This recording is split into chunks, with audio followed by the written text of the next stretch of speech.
Hey everyone, welcome to another episode of the Hardware Podcast. My name is Jackson Danner, alongside my good friend Omar Borja and special guest Conor McQuiston from Pro Football Focus. I'm sure most of you have heard of it. He does a lot of analytics, writes a lot of articles for PFF. In other words, just smart people stuff, bringing math into football and all that. So Conor, it's an honor to have you here. I'm looking forward to asking some questions on some stuff with this. You say honor like I'm not just some jabroni off the street who happens to do numbers. No. Hey, you've done more impressive stuff than us for sure. So, yeah, man. You give a monkey a typewriter. But it's nice to be on. I was looking forward to this. And I was working the Hula Bowl, and I met with Omar there, and that was really cool to meet him in person. So, excited to be here. Yeah, for disclaimer purposes, you may or may not have met up with me. We'll just say that. Oh, allegedly. No, okay. It's all good. No, I'm getting out of here anyway by the time this drops. But yeah. You guys met up on Zoom, right? Yeah, definitely. Yeah, COVID and all that, right? Yeah, Conor. Well, hey, Omar, if you've got nothing else, we'll just go ahead and hop right into this. That sound good with you guys? Absolutely. Yeah, absolutely. So, hey, I'll go with my first question. Conor, I mean, obviously a lot of what you do is analytics. I'm curious, which phase of the game, offense, defense, or special teams, which phase of the game do you think analytics has the biggest impact on as far as decision making? So in terms of decision making, generally speaking, especially publicly, most analytics have been done through the lens of offense, just because one, that's kind of the easiest. We have the counting stats, the play-by-play data is structured in terms of the offense. So most of and of course, like the biggest analytics talking points probably here, running backs don't matter. Passing is more efficient. Play action passing is a cheat code. Motion is good. Go for it on fourth down, go for two. All of those are made in reference to the offense, just because it's, from an analysis perspective, it's a lot easier to kind of divvy up and say, okay, well, we have a value for this play and we have a value for that play. Now we can figure out this play is better in this situation. So in terms of like which phase of the game, offense, especially from a public perspective, is out there. Defense is a little tricky because a lot of it is determined by personnel. Like if you don't have the dudes to run cover 2 man, it doesn't help you for me to tell you, hey, your EPA when you run cover 2 man is bad. EPA being expected points added. It's the fancy number that we use to say how valuable the play was instead of yards. It's just after a play, how many more points you expect to score afterwards. The quick example, opening kickoff, that's probably a touchback. So 1st and 10 on your own 25, teams score about 2 points on drives from that spot on average. If you gain 15 yards and you're on the 40, teams score about 2.5 points on average from that spot. So if you had a play that went from on 1st and 10 from your own 25 to 1st and 10 on your own 40, that's worth about half a point. So we say that was worth 0.5 EPA. So offense in a very roundabout answer. Does EPA vary a lot based on down and distance, or is it pretty much just all field position that's related to as far as that? The field position is the easiest way to understand it, I think. Now down and distance and time remaining, depending on the model, does play a pretty big factor. Like if you look on Dak in the 2020 season was have a phenomenal start to the season, but he had a couple interceptions on 3rd down, which are big EPA swings. Because of course, to get the 1st down, that's a huge swing. If you don't convert it, you're probably not going to score anyway. So that's a pretty big swing the other direction. So in terms of 3rd down, EPA makes a pretty big difference. But in terms of distance, if you just want to think about it in terms of field position, you're doing great. Yeah, so while we're on the topic of EPA, Conor, I remember seeing a chart from Parker at Stats of War, who a big TCU fan, does a lot of great work, and I'm sure you know about him. Parker's great. In in the analytics community. So they added the ranking of the running backs in terms of EPA, and number one, geez, I forget who number one was, but honestly, number two caught my eye more than number one, not just because he played for Army, but because he's a fullback who averages 3.6 yards per carry. So I've been looking for an explanation for that. How Jacoby Buchanan, a man with, I think, 84 rushes for like about 300 yards or something like that, ranked way above a guy like Kenneth Walker in terms of EPA. Yeah, so total EPA so usually what we do in analytics is if you want to think about EPA as fancy yards, that's probably helps. So the way we usually think about EPA in terms of players is we usually use EPA per play.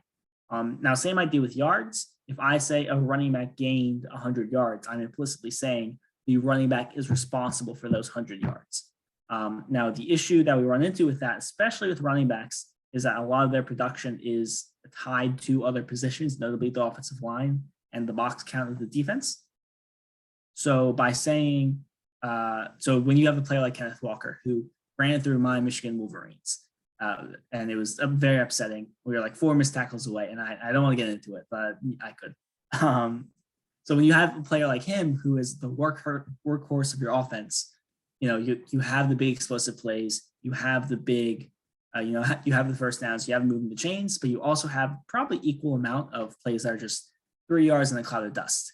And I don't know if you know this, being an Army fan, but 3 yards in a cloud of dust is not very efficient. So what that tends to get us is that tends to drag down your total EPA and thus your EPA per play. Because if you are constantly having the ball on early downs, you're getting 2-3 yards to carry. That's not very valuable. Your EPA will go down even if it helps your yards a little bit. So when you have someone like Army's fullback, whose name is escaping me at the moment, he's probably getting the ball in a lot of high leverage situations. He's probably getting the ball a lot 3rd and short. He's getting it on 4th and short. He's getting it in the red zone near the goal line. So even though he isn't put in positions to have negative EPA. He's not getting the ball at 1st and 10 around midfield most of the time, I would imagine. Especially when you have the wishbone, like the triple in the Army. He has a lot more open lanes, and he's a big old boy that can run through some MFers. So that helps. So basically, when you look at total EPA for running backs, it's a bit of an iffy stat in terms of evaluation, especially when you have situations like Army's fullback, where he's only really being used in high leverage situations, and as a function of the offense they run and how much they rep that offense and just what his body is and what he's being asked to do. That's a recipe for success. Oh yeah, no, that was a great explanation. Really appreciate it. Like it's clear to me now. It's confusing to laymen like me, but it helps recruiting. Having those statistics and being fullback university. So I'll take it back to Jackson. It's not even layman. You guys just haven't been. It's more exposure thing more than it being super complicated to understand. I would love to know if Army could just get a decent quarterback in recruiting. Just the play action would be amazing off of that. I mean, you guys could just really just right there, rock Jackson. it with play action. Stop right there. The quarterback play has been incredibly decent. I don't know if you remember, but Army played 6 starting incredibly quarterbacks in 2020 decent and are still went 2 words 9-2. that don't go together, man. I'll take Christian Anderson. Christian Anderson threw for over 200 yards against Air Force. The defense, a top 5 defense. Jackson, one more to have to say. You want to see bad quarterback play? Iowa was a joke last week. The Iowa quarterback play was a joke last week, but I digress, Jackson. I'm sorry. Army quarterback play is definitely not the problem. Okay, all right. Fair enough. Go for it. Send it. What's up? Oh yeah. I was just going to my next question. So Connor, when you're watching a game live, just on ESPN, Fox, CBS, whatever you are, so no all 22, no replays aside from what the broadcast gives you. How do you compartmentalize the information you're watching? Is it by personnel grouping, frequencies, formation, concepts? What do you personally like to think of when watching a game? Yeah, so I'm gonna level with you here. I'm a real big himbo when I watch football games. I'm not very good at compartmentalizing things. I just like, oh, big man run fast, score touchdown, let's go. Josh Allen throw ball real hard. That's fun. But what the things I do, I like that. That's how I enjoy football and I watch it live. I don't know. I like to marvel at these things the athletes can do. But the things I do take notice of, I don't notice personnel groupings as much. Formations I tend to take notice of. The particularly run pass tendencies out of the formations. Now, I'm not like, I don't have a little notebook next to me keeping track. But if they are running, like if the Eagles come out in this one formation they have where they have I think it's 12 personnel. They have two tight ends winged out, and they have the wideouts on either side, in kind of tight bunch formation. And if they run pretty heavy out of that, I'll notice it. And I like to try and focus on trench play sometimes because I actually know a little bit about D-line play. I've watched a couple clinics. I feel reasonably knowledgeable there. But that's really in terms of compartmentalizing. Unless it's a game I've like made a scouting report for, or I have specific things I want to key into. Formations is the only thing I really notice during the course of the game. Or like shotgun and under center thing. Like if you look at Iowa, their splits between shotgun and under center are pretty stark. So, which I mean, you don't need me to tell you that. You can probably guess. And probably the opposite for the Cardinals if you're jumping into the league, right? It's pretty stark. You can usually tell when teams like to lean towards one or the other. For sure. Yeah, absolutely. It's funny. I'm the opposite. I tend to do a lot of personnel groupings. That's how I watch, especially when it's Florida. That's where I nerd out and have a notebook next to me. Otherwise, yeah, I'm like, I just probably just enjoy it. So yeah. Actually, you mentioned the Cardinals. They're really funny. They don't really like move their receivers around at all. So like when DeAndre Hopkins went out, DeAndre Hopkins lined up took like 70% of the snaps at left wide receiver for the Cardinals. But then when he went out, they just kind of slid Antonio blanking. Wesley. I believe it's Antonio. Yeah, but I could be wrong. Probably. Yeah, they put Wesley in at the left wide receiver, and they just kind of said, okay, so we're just going to replace DeAndre Hopkins with Wesley, and it's going to be great. It's going to go fine. Which is funny things like that I enjoy noticing. Yeah, for sure. I don't think it worked out. I didn't watch all the game Monday night. I don't think it worked out, but yeah, definitely that is something interesting to take note of. I'm curious. So analytics and scouting specifically, I know you've already done some work for the 2022 draft, stuff like that. And the evaluation process, typically the higher you go, the more important form versus speed becomes. In analytics, which is like, how do you account for, technique and stuff like that? Or do you really, is that really important when you're doing stuff for the draft? That makes sense. Yeah. So I don't have so when we make models to look at athletic profiles of players, or we're trying to understand combine statistics or pro day statistics better, or tracking data, I'd be lying to you if I had a little check mark in my box saying, oh, his form is good. Like, there's no 1 and 0 in my code that says this player has good form. I ran track in high school. I couldn't tell that super well either. So the way we understand something like this, like technique, which we don't have which generally in the public sphere and even at PFF, we don't have the minutia of charting to say like this form, this technique. This is how an end was wrong arming and tackle on power. Usually what we would do is we would have some sort of generalized model. We would say, okay, given that he had this explosive rate after the catch, and pretends wide receiver, he had this explosive rate after the catch. His average at the target was here, so he lined up in the slot X% of the time. So these coaches expected this, and his 40 time was a 4.6. Well, something's up there. Something's weird.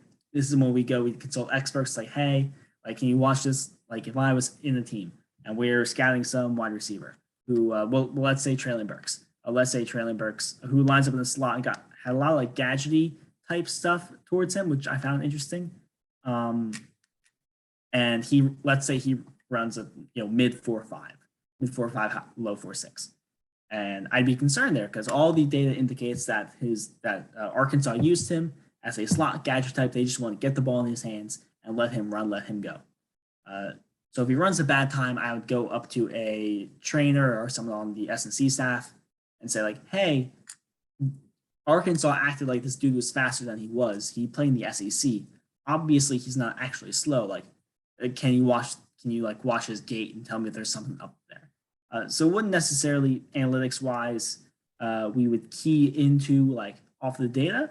Well, it would be something if something was amiss. If something was amiss with how we understand the player is used and how he played versus the athletic numbers we got, we would then go back and say, okay, is there something up this form, or is he just not very fast and this will translate? So that sort of thing. So basically, if something's wrong, then we ask. Is how that kind of works.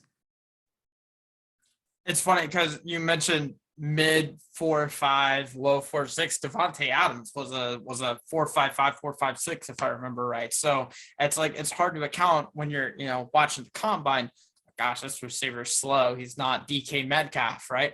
Well, a lot of times that mid 4.5, low 4.6 tends to be fast, and you are quick, I guess I should say, instead of fast, right? And those guys can play and are explosive route runners and stuff like that, but it's hard to account for. So yeah, no, I love that though. And yeah, I mean, it's just for form and stuff. I mean, yeah, it's obviously impossible to account for from an analytical and data standpoint. But yeah, no, I like that if something flags like that, hey, we take it to, the other staff and, go watch that and see, just not from a spreadsheet, but also just from a tape standpoint, if I'm getting that process right. Yeah, no, you're right. You got it. And so Connor, a question I have, following up on Jackson's question about scouting. A common name that we throw on this podcast is one EJ Perry of Brown. I think the sleeper quarterback prospect of the draft. And he may have a lot of detractors. We'll see how he plays in the East-West Shrine Bowl on the first week of February. But is there a way that is there a form of analytics that accounts for strength of schedule?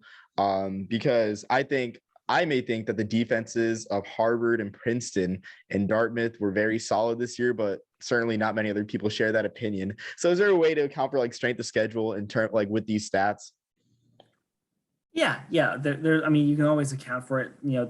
The way I like to explain it is that if I have like an equation, I was a math major in college partially, and I hated it. But the way I like the way basically all like modeling in analytics is analytics is just building models. That means I want to make a line that's close to dots. That's all that means. But it's just what is the equation of that line. So I can put like 5 different things into that equation. So it's how we account for that in the equation that differs. Yeah, you can put in for FCS guys in particular, you can put in, you can put an indicator like, hey, he played an FCS schedule. What does that mean for his projection moving forward? The FCS defenses in particular had, they were solid FCS defenses. They weren't like cupcake FCS defenses, if that helps at all. So they had these metrics associated with them. And of course, like there's a lot of backing up with, obviously anytime you have numbers, you need film to back it up. If I have that EJ Perry's making terrible decisions against all these, albeit solid Ivy League defenses, unless they're doing something real complicated, real weird, that would be a red flag, as an example. But yeah, you can account for you can always account for differences in schedule strength. Just the means by which you go, how you go about it is where you get is where the complications really lie. But like, it's not hard to me to throw in. This was the average yards allowed per pass by the defenses he faced. Oh yeah, that's perfect. Yeah, I just didn't know if there was like something like baked in like widely, but I mean, you mentioned just like a math, like being a math major, and like I do have very limited experience in R, doing the stats project. So I guess I know about adding the variables too, but yeah, I just want to throw that in because I think it's an interesting thing, like because the big knock I remember on Josh Allen was like strength of schedule. Then you I couldn't hit think a we all. broadside of a barn. Yeah, yeah, and throwing outside of a barn. I remember Mel Kiper saying the kid wins just because he had one Mountain West Division title and one bowl win. But hey, I mean, shoot, I guess it's a moot point now. I mean, look at Josh Allen. So Mel Kiper, what a guy. What a guy.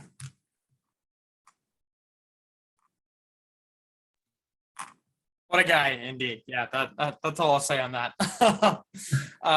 Yeah. So I'm curious on your opinion on this. So when do you think, as far as big picture, when is analytics most helpful? Is it in the preseason phase, like when you're self-scouting in April and May, and very, very early on when you're doing big picture conceptual work in is it most helpful in when it's Monday through Friday, you're preparing for your next opponent? Or is it mid-game and halftime adjustments and when to go forward on fourth down? I know those are all very different aspects of analytics, but which do you think is maybe most helpful? Yeah, no, that's a really good question. So the way I'll answer it is that analytics it is a fun buzzword that people like to throw around, and makes things sound fancy and more complicated than they are. But really, all analytics is it's an application of information. So like if you had a coach in high school who told you when East would line up in this formation, they ran X% of the time. That's analytics. It's a more rudimentary form of analytics than we would, when we think about like what the Ravens and Browns are doing, but it is still analytics nonetheless. So really, it's a very malleable way of understanding and processing information. So you can use it really whenever. It's just if you put a number down and you want to sound smart and have someone pay you more, you just call it analytics. So in all those aspects, it is useful. There are ways to use it in preseason and during the off season. There are ways you can use to help manage your cap. There are ways you can help build your draft strategy. There are ways you can do it in the week leading up to the game. There are ways you can help it with in-game decisions. I haven't heard much about halftime adjustments in particular, just because those are generally very minutia, very our left guard is getting his ass kicked, and the NCAA doesn't allow computers in the press box. So the run game coordinator's got to adjust around that. So halftime adjustments maybe be the one case where I'm unsure about that. But then again, if someone has a headset saying, "Hey, coach, our buck sweep is working real well. It's been explosive like 4 out of 5 times," then that can be helpful. But generally, I would say all of those situations are they're roughly equally useful because all it is, it's just I have this information, I have a way to mess around with it and poke it and see if we can find out anything new from it, and then we can apply it from there. So all those situations really, but I mean, fourth down decision in terms of like actionable, in terms of like what is most rhetorically effective, during a game week, meaning like here's the opponent's tendencies, here's our tendencies, here's what they do, here's how well they do it. That's not too bad. Fourth down stuff, if you can get a coach to buy into that, that's not terribly difficult.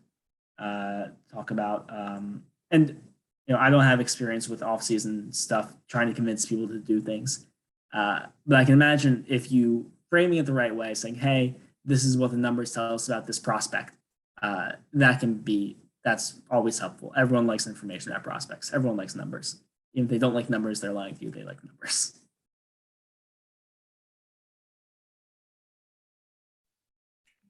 It's so funny. I don't know if you listen to Move the Sticks with Daniel Jeremiah and Bucky Brooks. It's an NFL media podcast, but they talked about how maybe one of the best drafts was the 2020 draft when we had to go off of film, and because pro day and obviously there was no official combine and Lucas Oil and all that, it was maybe one of the best because we were going off of tape, right? And we didn't obsess over, the bench press and the, wrist width and, whatever they measure at the combine, right? But yeah, no, it's certainly interesting. I know Brandon Staley has certainly been one of the coaches that have bought into to fourth down analytics and all that. It's been interesting to see how they've treated first down as like a freebie, second down is down, third down is second down, and so on. So yeah, that's and God, that discourse on Twitter is so terrible every time. I hate it. It's really bad. It's really bad. Yeah. So Connor, I'm digging a bit in the woods with this question, but this year we saw the wonderful one and done season for Kevin Kelly, the coach that never punts at Presbyterian. I kind of want to know your thoughts about I guess that whole strategy of always going for the fourth down, always onside kicking, because I feel like in that situation long term, I think it could have worked. Honestly, might have taken a few years, but they had the athletes there. Ren Heffley was a wonderful passer most of the year for Presbyterian, and I guess just getting kids to like buy into that aggressive play style. So I just want to know your thoughts on his whole strategy.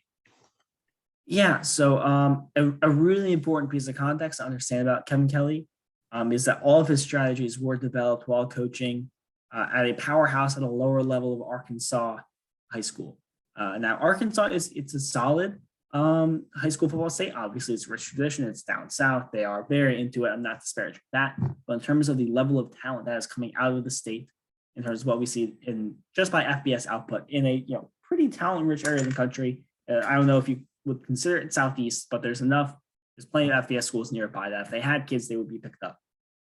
And Pulaski Academy, or Pulaski, I'm not quite sure how you pronounce it, but they had won the state of the 13 or 18 years he was there. They won the state championship 7 times.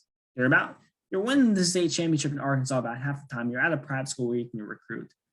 The talent gap he was working with at Pulaski Academy in Arkansas high school football in at most 5A, which is Arkansas has 7 A's. So it's a mid-tier Arkansas high school football. That's significant. And to my understanding, Presbyterian was on the opposite end of things in terms of FCS ball. Are they scholarship or are they not scholarship? So they changed to non-scholarship only recently. But yeah, they're non-scholarship now. Okay, yeah. So from a top tier mid-level, a top tier amongst the mid-level of Arkansas high school football versus a non-scholarship FCS program, we are working in 2 very different worlds. So that's just an important piece of context whenever you hear anything about Kevin Kelly's strategy.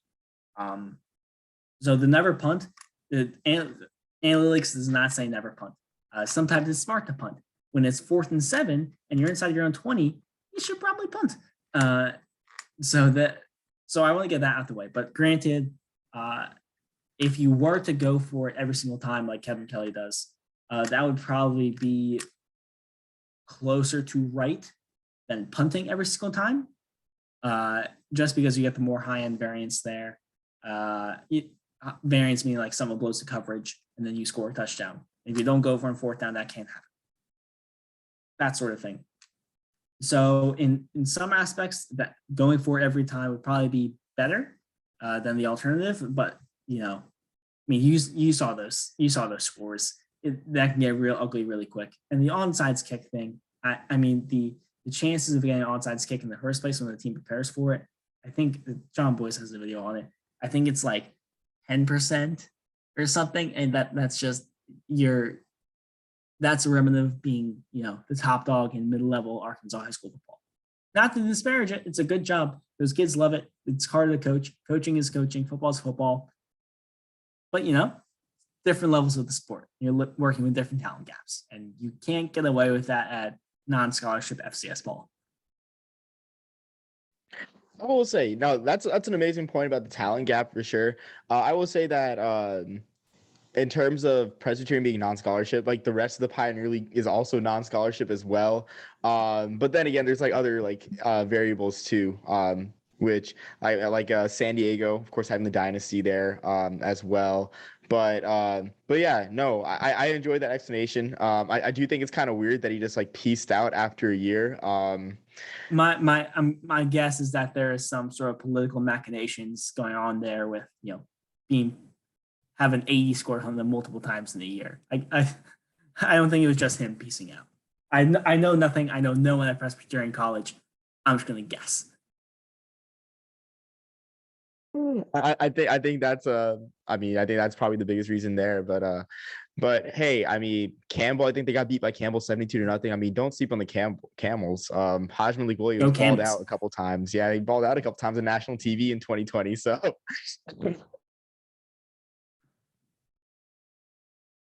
yeah, it was a time.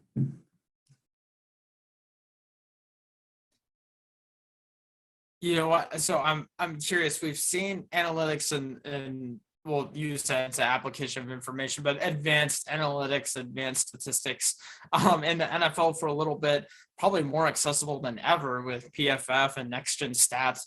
We're starting to see it in the college world, particularly PFF. Of course, SEC StatCat is one of my favorites. How long until you think we're seeing it even at the high school level, especially as maybe it can be as applied as an evaluation tool for recruiting? How long do you think until maybe we get that in the future? Yeah, so there actually have been some small movements to try and get some analytics stuff going in high school. The big issue with high school football in terms of analytics is one, the data sets aren't really there. Like I'm from a suburb of Philadelphia.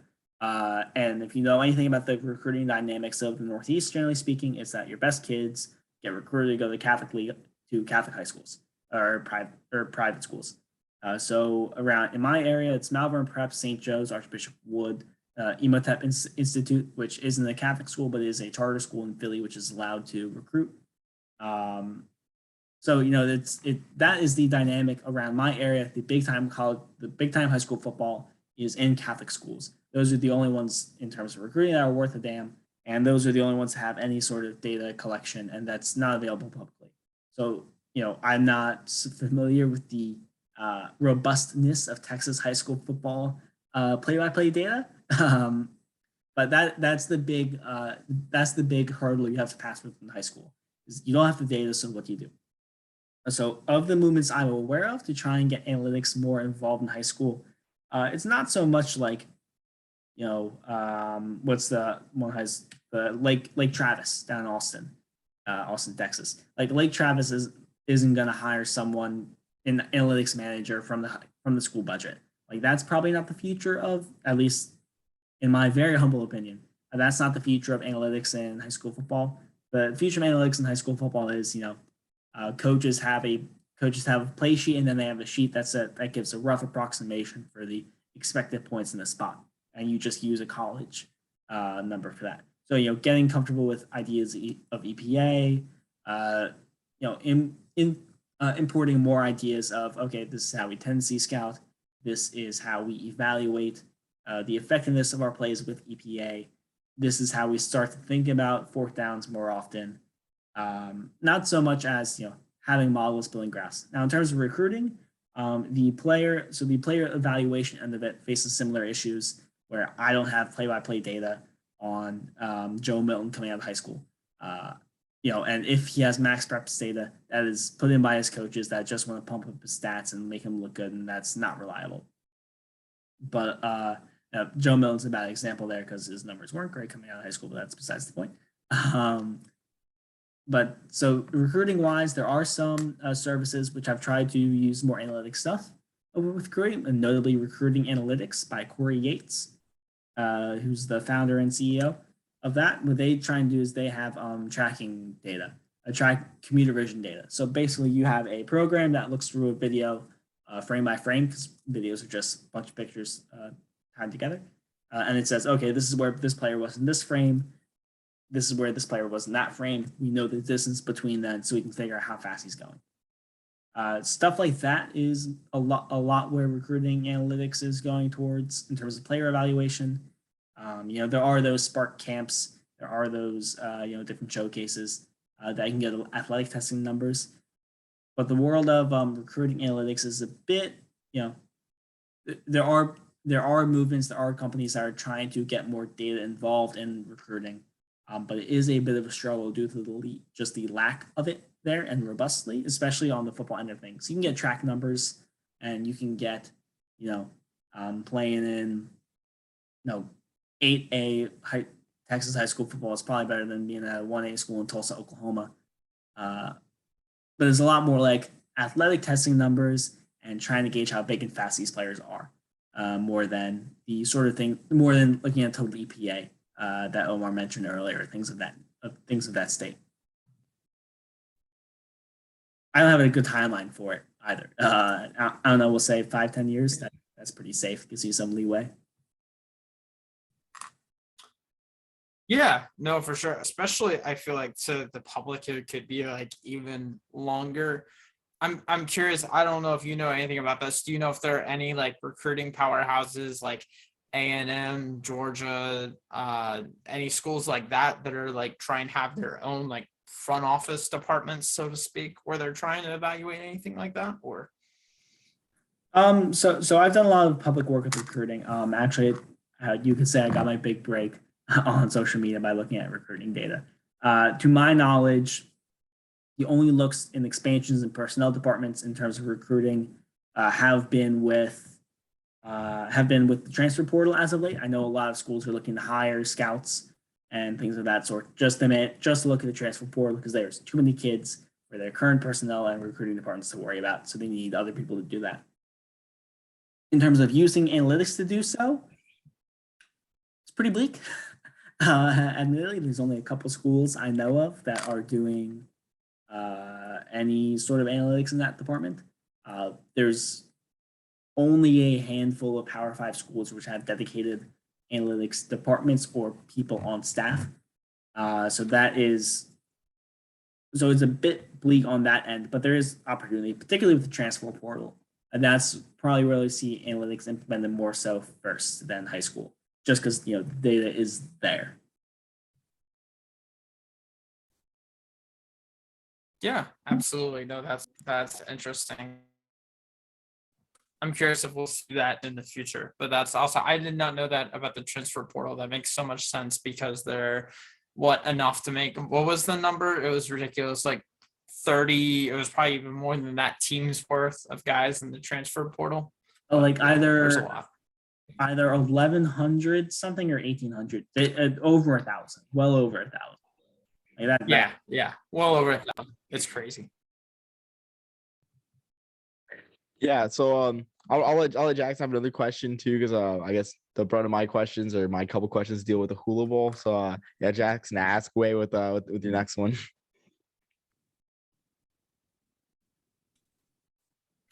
Yeah, absolutely. So one thing that's been, I guess this isn't so much of a question as a compliment, is like reading some of your pieces, particularly the one about the ineffectiveness of screens with outside wide receivers.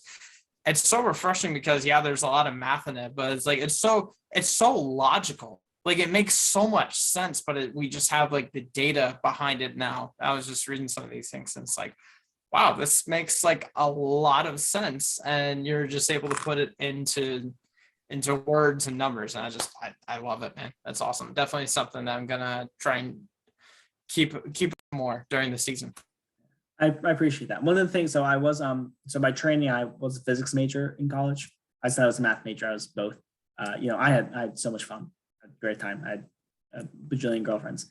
But the way but as a physics major, most of my education after high school has revolved around physics major.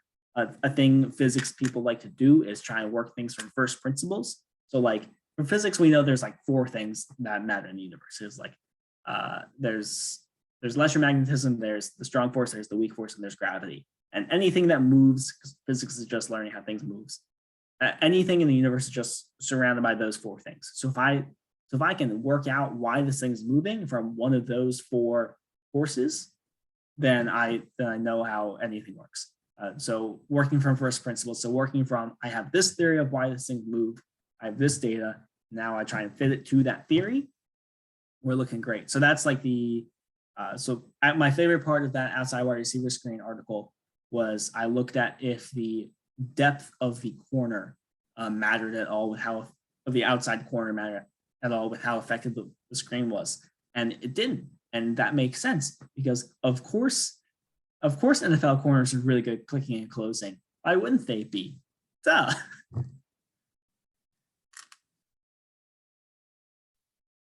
Yeah, I mean, it does make sense, I guess, with like outside screens for sure. It's something I just never thought of really. I guess in terms of where the screen is, whether it's inside receiver or outside. But no, great work, absolutely there for sure. And yeah, I mean, I enjoyed that one as well. And you know, I got to be honest, I got to read more of your work too. I mean, frankly, I've been having poor concentration lately, Connor. But no, It's all right. I'll be sure. I don't take offense. I don't read enough of my work either. I don't even want to. I don't want to proofread my work too whenever I write, but that's neither here nor there. But my question. It is. My questions. I guess my next questions deal with your experience in the Hula Bowl. So how did the opportunity come to be, and what did it really encompass? Yeah. So I worked for the Hula Bowl, the college all-star game that typically happens in Hawaii, and it was originally made for Islander players, Pacific Islander players of Pacific Islander descent. But they moved it this year into Orlando at UCF. So the way I got into it was I posted it was actually from a PFF article. And the article was about how if you opponent adjusted Justin Fields senior year or junior year, and then use that to project forward his rookie season, according to those projections, he looked like he would be the best rookie quarterback by like a half step. It didn't turn out to be the case, but I thought the reasoning was solid. But I posted that, and I posted a graph or two with it, and the PFF college account tweeted out, and of course then I did numbers. And actually, the Scott Phillips, who was the assistant director of scouting for the Hula Bowl, reached out to me on Twitter and said, "Hey, you want to do analytics for the Hula Bowl?" And I said, "Yeah, sure, I'll do analytics for the Hula Bowl." So then I did analytics for the Hula Bowl. So what that meant for the game, basically, as we were putting together our lists for who we wanted in the game, Scott or some other scouts would say like, "Hey, what do you think? Like, what did the numbers say about this guy?" And I wrote a couple scripts, and then I would put in that guy's name, and then I'd pop out some graphs like, "Okay, this is what we think. This player looks good. This player doesn't look good." And then at the end of it, we did put together a little booklet. The booklet has on one page of it as a scouting report of every player that was in the game, and on the back of it had analytics page of it, which was a couple of graphs. We only had the analytics page for the FBS players because the FCS data quality isn't quite there yet with PFF. So we had to exclude those because it wasn't up to snuff. But in terms of analytics, that's all I really did. And I charted the stats during the game. So like how many rushing yards, and you send that out to scouts. We gave one of those booklets out to all the scouts. So that was cool. I was not told that the booklets would be in black and white. And that would have been helpful for my graphs. But what are you going to do? And also at the Hula Bowl, I did a lot of operations stuff and operations and looking things around. And, that was an experience. I had, I said a thing or two to Omar when we talked over Zoom at the Hula Bowl. It was a good experience. I don't regret it. I had a good time. I got to talk to some cool people too. Yeah, that sounds amazing, honestly. And it's just great that they reached out to you after the article. I guess one question I have on top of that is from an advanced stats perspective, who looked impressive to you in game? From watching the game on TV, I know Levi Lewis he caught my eye, but I'm not sure if he was as efficient as like you would have liked from an advanced stats perspective. Or I guess who else, who caught your eye from that perspective? Yeah, so I'll be honest. Most of our attention was, and there were scouts there, and that was the main focus of it, getting a network with them and different people who showed up. Most of the attention was put during the week, and during the game, Levi Lewis played football, that's for sure. But during the week, I was tasked with actually scouting running backs. I thought that was just a really funny joke to make the analytics kid do the running backs. But during the week. Coming into the week, of course, I already looked at all the grass for all the players. I had some understanding of how good they were according to that. Pacheco really outperformed his numbers. There were a couple things that didn't look great for him analytically. In particular, his drop, he had a pretty high drop rate. He was like one of the only running backs of ours that did. So I was a little worried coming into the week about that. But then you watch him and he's catching every. I don't think he dropped a single ball all week. He looked great. He really stood out that week. Raheem Blackshear, the Virginia Tech running back. He also looked good. His numbers were all phenomenal. On the defensive side of the ball, Christian Holmes, I got to talk to him some. He had a funny question in an interview, but he looked really good by the numbers. Everything he had was above average. Ralph Hawley, he was a late ad for us out of D tackle in Western Michigan. I don't know what took him so long to pick it up by a game. I guess it's because he's short. He looked really good.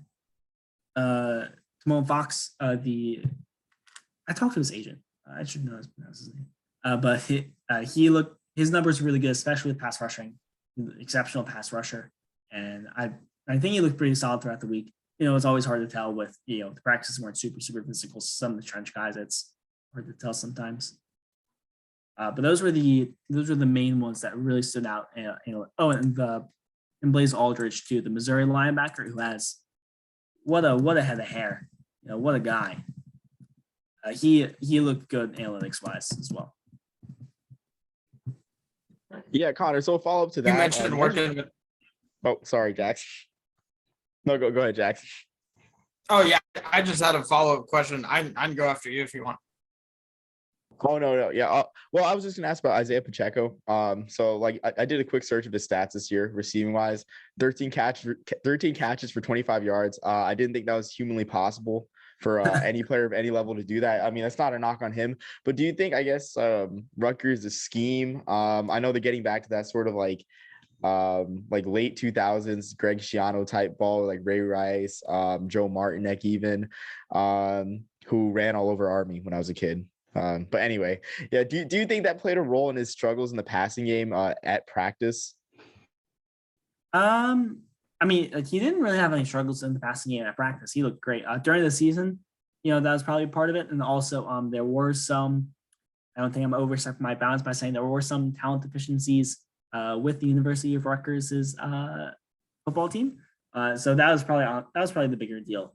That was probably the bigger deal with him in terms of his regular season stats, because he looked great during practice. There's still one or two knocks on him, but I mean he looked great. Just Rutgers is a tough place to be a successful running back, especially when you have to play Ohio State and Michigan and Penn State with their roster how it currently is.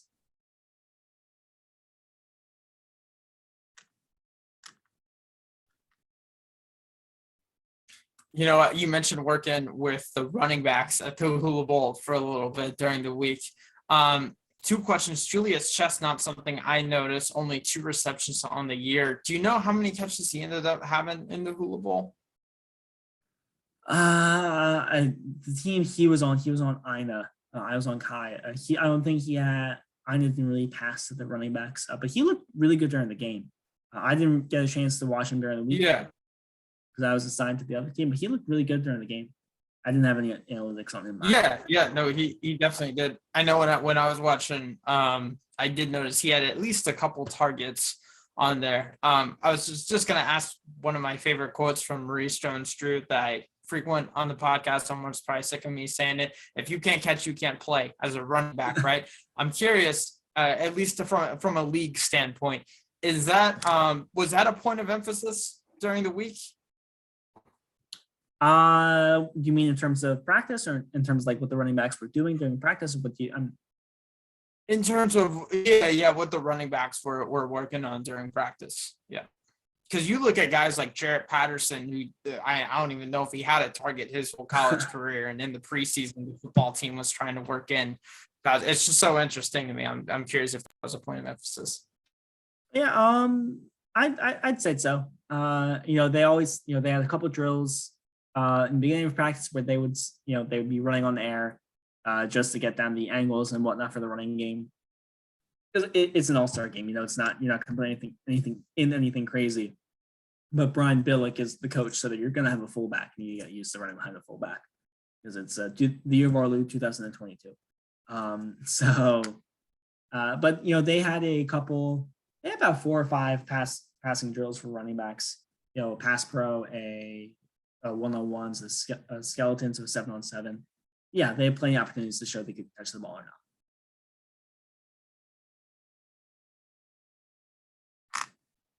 Yeah, absolutely. That's what I love to hear about. I know since fired Urban Meyer, even working Travis Etienne though exclusively and with the wide receiver room in training camp, stuff like that. Just seeing the trend of the game that we're seeing, with the exception of Derrick Henry because he's an alien. So I will say with Julius Chestnut, it's no wonder he only had 2 catches on the year when he was playing tough defenses like the defense of Holy Cross, who shut him down to 17 carries for 55 yards in their first round playoff game. So, I don't think strength of schedule is a problem for a Julius Chestnut, heading into the future, because Holy Cross, that's as strong as they get.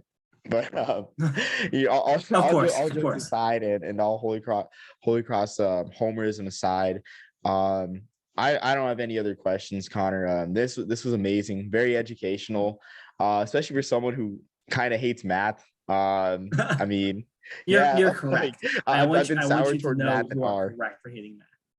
Oh, I'm sorry, Connor. What was that? I want to let you know you are correct for hating math. You are. Well, thank you. But this was great. I had a fun time. Jackson, do you have anything to add before we hit it?